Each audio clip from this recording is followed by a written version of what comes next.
भारतीय में भी कई ऐसे मूवमेंट्स हुए या विद्रोह के, जैसे एक 70s में चला हिप्पी मूवमेंट, लेकिन हर मूवमेंट चलता है और वो ध्वस्त हो जाता है, वो प्रतिक्रिया के तौर से चलता है। जैसे हिप्पी मूवमेंट चला तो वो सारी व्यवस्था के विरोध और प्रतिक्रिया में चला। प्रतिक्रिया जो हुई, हिप्पियों का भी यही नारा था कि हम बस प्रेम पूर्ण ढंग से ही जिएंगे, लेकिन उसमें अराजकता ज़्यादा आई क्योंकि प्रेम भी उनकी ही एक अवधारणा बन गई।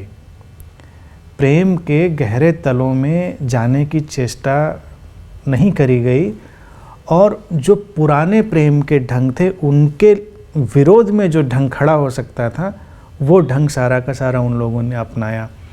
तो वो भी एक किस्म का ढांचा ही बन गया जो धीरे धीरे करके वो भी ध्वस्त हो गया। अगर वो बड़ा सचमुच में क्रांतिकारी प्रयोग होता तो अब तक चल रहा होता। वो समाप्त इसलिए हुआ क्योंकि प्रतिक्रिया में उभरा था।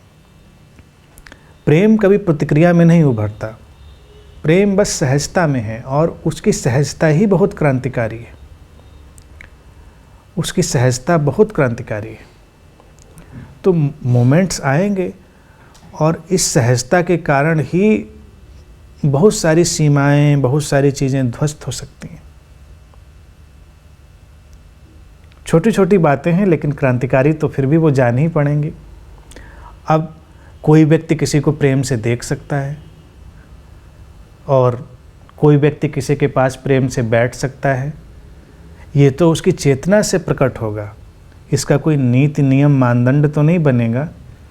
यहीं से घबराहट लगती है लोगों को, बस इसी बिंदु से घबराहट लगती है कि फिर क्या होगा अगर पैदा हो गया इसके अंदर तो हो गया। लेकिन वो अराजक कभी नहीं होता। जैसे ध्यान से भी लोग उतने ही घबराए हैं। ध्यान और प्रेम में इसीलिए कहता हूँ एक ही चीज़ है। ध्यान की बात तो हर कोई करता है लेकिन सचमुच में ध्यान कोई नहीं चाहता, क्योंकि ध्यान भी रिवोल्यूशन लाएगा, क्रांति लाएगा। तो ध्यान के इसीलिए सिस्टम बन जाते हैं। ध्यान के भी थॉट स्कूल हो गए, ध्यान के कल्ट हो गए। ध्यान भी कल्टलेस है, प्रेम भी कल्टलेस है। यानी ध्यान का कोई टाइप नहीं है। ध्यान आया और कल्ट गए।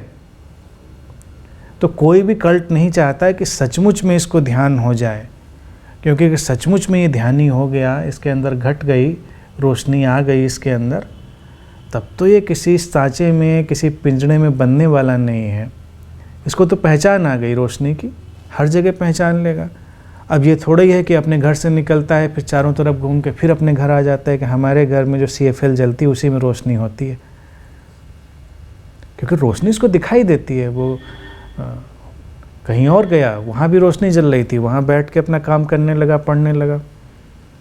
लेकिन इधर वालों को चाहिए कि हमारी रोशनी में नहीं लौट आइए, लड़ाई झगड़े होंगे। तो वो कभी नहीं चाहेंगे कि सचमुच में इसको ध्यान घटे या इसको पहचान आए। प्रेम भी ऐसा ही है कि प्रेम के ऊपर भी हम इसी तरह से नियंत्रण रखना चाहते हैं, उसके ऊपर काबिज होना चाहते हैं। ये हमारा भय है।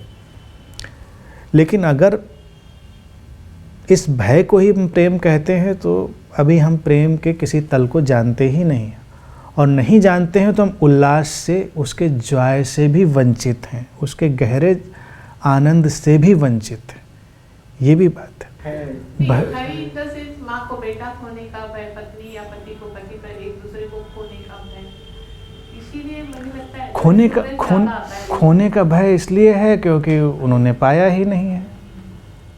अगर सचमुच में किसी चीज़ को पाया है तो खोने का भय नहीं आएगा। हमने पकड़ रखा है, पाया नहीं है। जो पा लिया जाता है वो नहीं खोता। और सवाल क्या है कि एक नदी जो बह रही है वही अलाइव होती है, वही जीवंत होती है, वही हमको आकर्षित भी करती है। अगर हम उसको बहुत बांध बना के रेगुलेट करके सीमित कर दें, नहर बना दें उसको, तो उसका आकर्षण भी चला जाता है। वो रेगुलेट होने से आकर्षण भी चला जाता। तो जो जॉय हम भी अनुभव कर सकते थे वो हम भी नहीं करते। और प्रेम के अभी स्ट्रक्चर को लोगों ने जाना ही नहीं, इसीलिए सब घबराए हुए हैं। प्रेम बहुत ही अलग घटना है। अब जैसे कि परिवारों की जो बात, उसमें यही है कि हमने हर चीज़ को रेगुलेट कर रखा है। कुछ खास लोग हैं तो उनको खास तरह से हंसना मुस्कुराना बैठना है, इसलिए हम अजनबी लोगों से ज़्यादा हंसते नहीं, रिज़र्व रहते हैं, अपने कवच लगा कर चलते हैं। आप जॉयफुल हैं तो आप जा रहे हैं सड़क पर जॉयफुल्ली, अजनबी मिले या कोई जाना पहचाना मिले आप तो जॉयफुल हैं। लेकिन अब ये बड़ी दुर्घटना की बात है कि आप जॉयफुल हैं और दूसरा नहीं है, तो आपको या तो पागल समझेगा, पागल आप समझना नहीं चाहते। और आनंद में होने के, जॉयफुल होने के कुछ नुकसान भी हैं।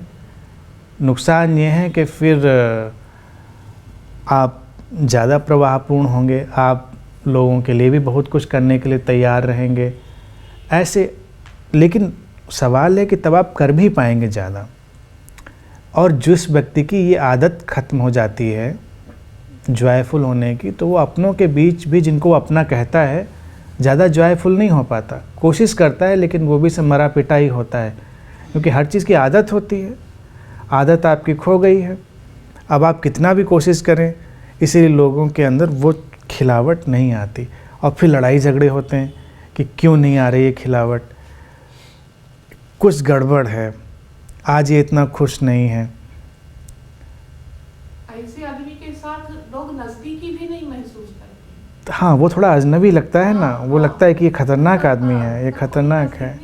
इसीलिए जो लोग थोड़ा गंभीर हैं और रेगुलेटर के साथ हंसते हैं, हंसने में भी जिनके अंदर डिमर या रेगुलेटर लगा होता है, तो वो पसंद किए जाते हैं क्योंकि वो कंट्रोल्ड हैं वो। अब एक व्यक्ति तो बस जॉयफुल है, कोई रेगुलेटर लगा नहीं उसके अंदर, तो अनप्रेडिक्टेबल है, तो लोगों को अब मान लीजिए आप आए, घर में रह रहे हैं, अब इस समय नहीं, जा चुकी तरंग, गए बादल, अभी छाए थे, तो हम सहज होने के लिए तैयार नहीं। तो हमको लगता है नहीं, अब हम आए हैं तो बादल छाने चाहिए, नहीं छाए, गए। जब आए थे तब आए, जब गए तो गए। तो आदमी सहज है, प्रेम में व्यक्ति सहज है। लेकिन हर क्षण की अपनी एक ब्यूटी है, अपना एक आनंद है, हर क्षण का अपना एक सौंदर्य है, हम उसके लिए तैयार नहीं हैं। और इसीलिए किसी भी तरह की क्रिएटिविटी भी नष्ट हो जाती है, किसी भी तरह की क्रिएटिविटी।